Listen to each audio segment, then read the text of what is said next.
Sivaramakrishna Iyer Padmavati June 20, 1917 ఒక భారతీయ cardiologist. ఆమె ఢిల్లీలోని నేషనల్ హార్ట్ ఇన్స్టిట్యూట్కి డైరెక్టర్గా, ఆల్ ఇండియా హార్ట్ ఫౌండేషన్ వ్యవస్థాపక అధ్యక్షురాలిగా ఉన్నారు. ప్రివెంటివ్ కార్డియాలజీలో విద్యార్థులకు శిక్షణ ఇవ్వడంలో ఈ సంస్థ ప్రపంచ ఆరోగ్య సంస్థ WHOతో సహకరిస్తుంది. పద్మావతికి లో భారతదేశం యొక్క రెండవ అత్యున్నత పౌర పురస్కారం పద్మ విభూషణ్ లభించింది. Padmavati, National Academy of Medical Sciences యొక్క ఎన్నికైన సహచరురాలు, భారతదేశంలో మొట్టమొదటి మహిళా కార్డియాలజిస్ట్, భారతదేశంలో మొదటి కార్డియాక్ క్లినిక్, కార్డియాక్ కాథెటర్ ల్యాబ్ను స్థాపించారు.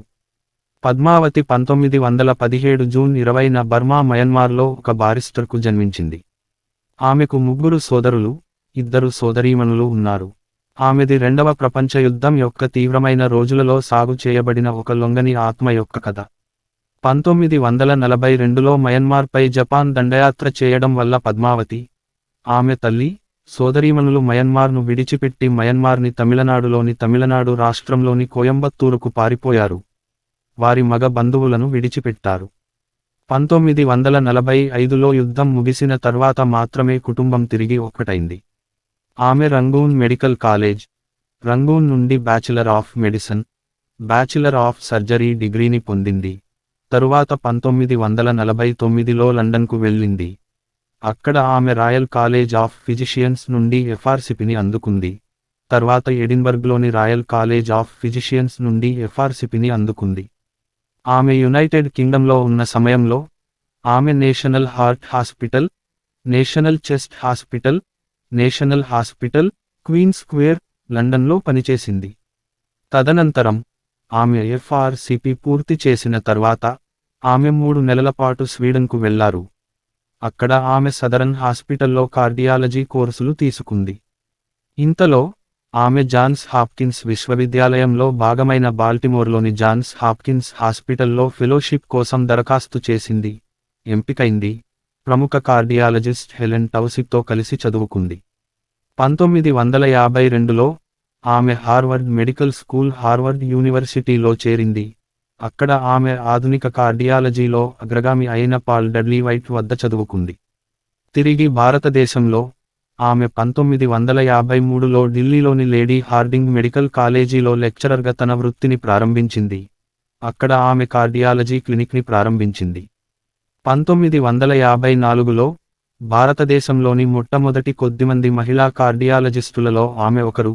తర్వాత మెడికల్ కౌన్సిల్ ఆఫ్ ఇండియాలో ఎగ్జామినర్గా ఆమె భారతదేశంలో కార్డియాలజీలో మొదటి అధ్ని ప్రారంభించారు.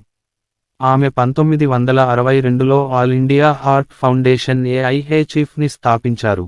బెన్నెట్, కోల్మన్ మరియు కో. లిమిటెడ్కు చెందిన వైద్యులు, పారిశ్రామికవేత్త అశోక్ జైన్తో కలిసి.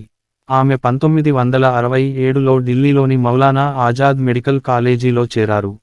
అదే సంవత్సరంలో భారత ప్రభుత్వంచే పద్మభూషణ్ అవార్డును అందుకుంది. ఆమె కళాశాల క్యాంపస్లో ఉన్న జీబీ పంత్ హాస్పిటల్లో కార్డియాలజీకి సంబంధించిన మొదటి విభాగాలలో ఒకదాన్ని స్థాపించింది. ఆమె 1966లో న్యూ ఢిల్లీలోని 5వ వరల్డ్ కాంగ్రెస్ ఆఫ్ కార్డియాలజీకి సెక్రటరీ జనరల్.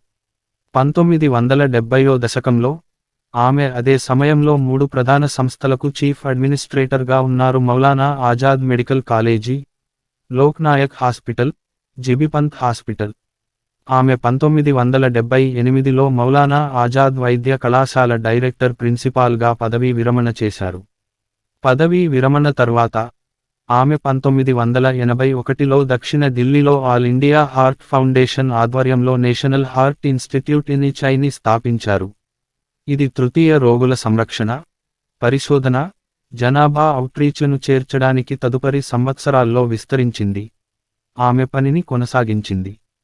ఆమె ఢిల్లీ విశ్వవిద్యాలయంలో మెడిసిన్, కార్డియాలజీకి ఎమెరిటస్ ప్రొఫెసర్ కూడా. పద్మావతి 2007లో 90 సంవత్సరాల వయసులో యూరోపియన్ సొసైటీ ఆఫ్ కార్డియాలజీలో ఫెలో అయ్యారు. ఆమె ఏస్క్లో అత్యంత సీనియర్ ఫెలోగా మారింది. అవార్డులు, సన్మానాలు, రాష్ట్ర గౌరవాలు. పద్మభూషణ్ రైబండ్ పద్మభూషణ్, భారతదేశం యొక్క 3వ అత్యున్నత పౌర పురస్కారం 1967. పద్మ విభూషణ్ రైబండ్ పద్మవిభూషణ్, భారతదేశం యొక్క 2వ అత్యున్నత పౌర పురస్కారం 1992. మరణం ఆగస్టు 29, 2020న పద్మావతి భారతదేశంలో కోవిడ్-19 మహమ్మారి సమయంలో న్యూఢిల్లీలోని నేషనల్ హార్ట్ ఇన్స్టిట్యూట్లో కోవిడ్-19 కారణంగా మరణించారు.